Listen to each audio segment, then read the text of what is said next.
ವಿಧಾನಸೌಧದ ಆವರಣದಲ್ಲಿ 25 ಲಕ್ಷ ರೂಪಾಯಿ ಹಣ ಜಪ್ತಿ ವಿಚಾರಕ್ಕೆ ಸಂಬಂಧಪಟ್ಟಂತೆ ಸಚಿವ ಪುಟ್ಟರಂಗ ಶೆಟ್ಟಿ ಅವರ ಕಚೇರಿಗೆ ಮೋಹನ್ ಅನ್ನ ಕರೆತಂದು ಈಗ ಪೊಲೀಸರು ಮಹಜರ್ ಮಾಡ್ತಾ ಇದ್ದಾರೆ. ಪೊಲೀಸರು ಈಗಾಗಲೇ ಮೋಹನ್ ಅನ್ನ ಸಚಿವ ಪುಟ್ಟರಂಗ ಶೆಟ್ಟಿ ಅವರ ಕಚೇರಿಗೆ ಕರೆತಂದು ಮಹಜರ್ ಮಾಡ್ತಾ ಇದ್ದಾರೆ. ವಿಧಾನಸೌಧದಲ್ಲಿರುವ ಪುಟ್ಟರಂಗ ಶೆಟ್ಟಿ ಕಚೇರಿಯಲ್ಲಿ ಈಗ ಪರಿಶೀಲನೆ ನಡೀತಾ ಇದೆ. ಈ ಮೂಲಕವಾಗಿ ಎಲ್ಲಿ ಕುಳಿತುಕೊಳ್ತಾ ಇದ್ದ, ಎಲ್ಲಿ ಹಣ ಇಸ್ಕೊಂಡಿದ್ದಾರೆ, ಯಾವ ರೀತಿಯಾಗಿ ಅಲ್ಲಿ ಹಣವನ್ನ ಆತ ತನ್ನ ಬ್ಯಾಗ್ಗೆ ತುಂಬಿಸಿಕೊಂಡಿದ್ದಾರೆ, ಈ ಎಲ್ಲ ಡೀಟೇಲ್ಸ್ ಅನ್ನು ಕೂಡ ಈಗ ಪೊಲೀಸರು ಮಹಜರು ಮಾಡ್ತಾ ಇದ್ದಾರೆ. ಕಚೇರಿಯಲ್ಲಿ ಸ್ಥಳ ಮಹಜರನ್ನ ಈಗ ಪೊಲೀಸರು ಮಾಡ್ತಾ ಇರುವಂತದ್ದು. ಸಚಿವರ ಕಚೇರಿಯಲ್ಲಿ ಈಗ ಸ್ಥಳ ಮಹಜರು ನಡೀತಾ ಇದೆ. ಈ ಮೂಲಕವಾಗಿ ಪೊಲೀಸರು ಹೈಕೋರ್ಟ್ ಮುಂಭಾಗದ ಮೆಟ್ರೋ ಸ್ಟೇಷನ್ ಬಳಿಯೂ ಕೂಡ ಮಹಜರು ಮಾಡ್ತಾ ಇದ್ದಾರೆ. ನಿನ್ನೆ ಹಣವನ್ನ ಕೊಂಡೊಯ್ತಾ ಇದ್ದಾಗ ಮೋಹನ್ ಸಿಕ್ಕಿ ಬಿದ್ದಿದ್ದ.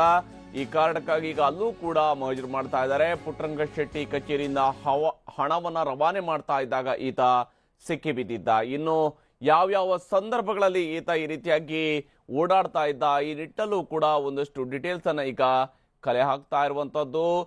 ಮೋಹನ್ ಕೂಡ ಬಹಳ ಆರಾಮಾಗಿ ವಿಧಾನಸೌಧದ ಕಾರಿಡಾರ್ಗಳಲ್ಲಿ ಪೊಲೀಸ್ ಸೆಕ್ಯೂರಿಟಿಯ ಜೊತೆಗೆ ಬರ್ತಾ ಇದ್ದಾನೆ. ಪೊಲೀಸರು ಈಗ ಆತನನ್ನ ಕರೆತಂದು ಮಹಜರ್ ಮಾಡ್ತಾ ಇದ್ದಾರೆ.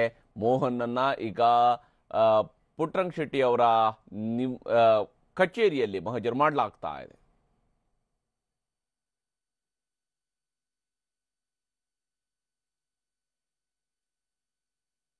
ಈ ಪ್ರಕರಣದ ಬಗ್ಗೆ ದೇವರಾಜ್ ಅವರು ಮಾತನಾಡ್ತಾ ಇದ್ದಾರೆ.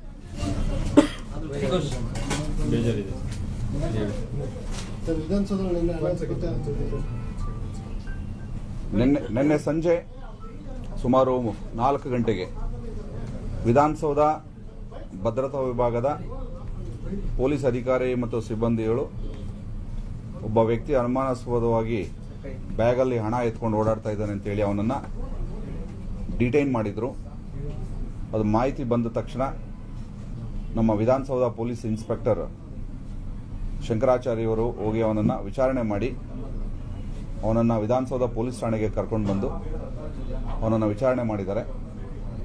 ತಕ್ಷಣ ನಮ್ಮ ಕಬ್ಬನ್ ಪಾರ್ಕ್ ಉಪವಿಭಾಗದ ಎಸಿಪಿ ಮಂಜುನಾಥ್ ಅವರು ಹೋಗಿ ಆ ವ್ಯಕ್ತಿಯನ್ನು ವಿಚಾರಣೆಗೆ ಒಳಪಡಿಸಿ ಆ ಬ್ಯಾಗನ್ನು ಓಪನ್ ಮಾಡಿ ಅದನ್ನು ಹಣವನ್ನು ಕೌಂಟ್ ಮಾಡಿದಾಗ ಸುಮಾರು 25,76,000 ರೂಪಾಯಿ ಹಣ ಇತ್ತು ಅಂತ ಕಂಡು ಬಂದಿದೆ.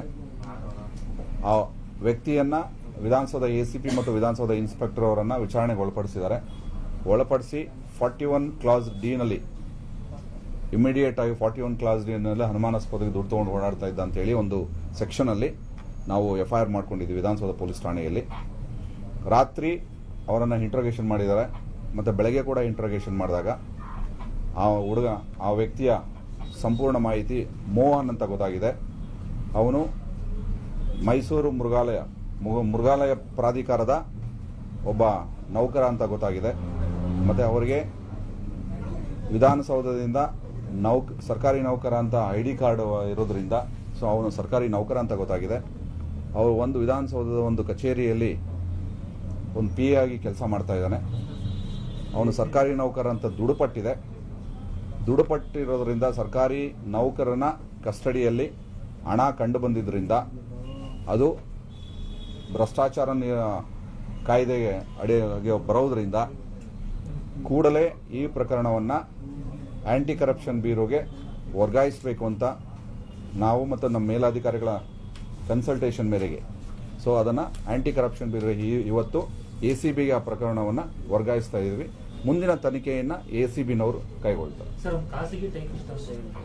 ಗೊತ್ತಿಲ್ಲ, ಅದರ ID ಕಾರ್ಡ್ ಇದೆ. ID ಕಾರ್ಡ್ ಎಲ್ಲಿಂದ ಹಣ ತಂದಿದ್ದ, ಯಾರಿಗೆ ತಲುಪಿಸ್ತಾರೆ? ಇಲ್ಲ, ಅದೆಲ್ಲ ಇವರು ACBನವರು ಮಾಡ್ಕೊಳ್ತಾರೆ. ನಾವು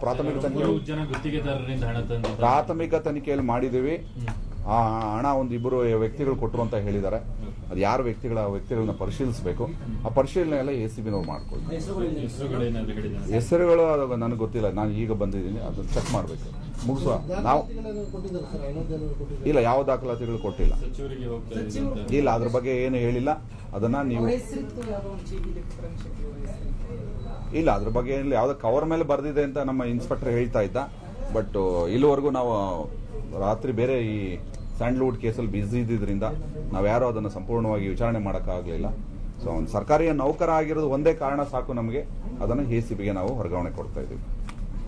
ಸರ್ ನಿನ್ನೆವರೆಗೂ ಖಾಸಗಿ ಟೈಪಿಸ್ಟ್ ಆಗಿದ್ದು, ನೀವು ಸರ್ಕಾರಿ ನೌಕರ. ನಿನ್ನೆ ಎಲ್ಲ ಖಾಸಗಿ ನೌಕರ ಅಂತ ಯಾರು ಹೇಳಿದ್ರು ನಿಮಗೆ ಖಾಸಗಿ ನೌಕರ? ಯಾರು? ಸಿದ್ದರಾಜ್ ಅವರು security incharge, I am law and order incharge. Okay, thank you. Sir operation yes, ಇದು ಈಗಾಗಲೇ ಈ ಒಂದು ಪ್ರಕರಣವನ್ನ ನಾವು ಈಗಾಗಲೇ ACBಗೆ ವರ್ಗಾಯಿಸ್ತೀವಿ. ಯಾಕೆಂದ್ರೆ ಆತ ಸರ್ಕಾರಿ ನೌಕರ ಇದ್ದಾನೆ, ಈತ ಮೈಸೂರು ಮೃಗಾಲಯ ಪ್ರಾಧಿಕಾರದ ನೌಕರ ಬೇಸಿಕಲಿ. ಆದರೆ ಡೆಪ್ಯುಟೇಷನ್ ಮೇಲೆ ವಿಧಾನಸೌಧದಲ್ಲಿ ಒಂದು ಕಚೇರಿಯಲ್ಲಿ ಕೆಲಸ ಮಾಡ್ತಾ ಇದ್ದಾನೆ. ಹೀಗಾಗಿ ಇದು ಸರ್ಕಾರಿ ನೌಕರ ಆಗಿರೋದ್ರಿಂದಾಗಿ ಭ್ರಷ್ಟಾಚಾರದ ವ್ಯಾಪ್ತಿಗೆ ಬರುತ್ತೆ. ಈ ಕಾರಣಕ್ಕಾಗಿ ಈ ಪ್ರಕರಣವನ್ನು ನಾವು ಈಗಾಗಲೇ ACBಗೆ ವರ್ಗಾಯಿಸಿದ್ದೀವಿ ಅನ್ನುವಂತಹ ಮಾತನ್ನ ತಿಳಿಸ್ತಾ ಇದ್ದಾರೆ ದೇವರಾಜ್ ಅವರು.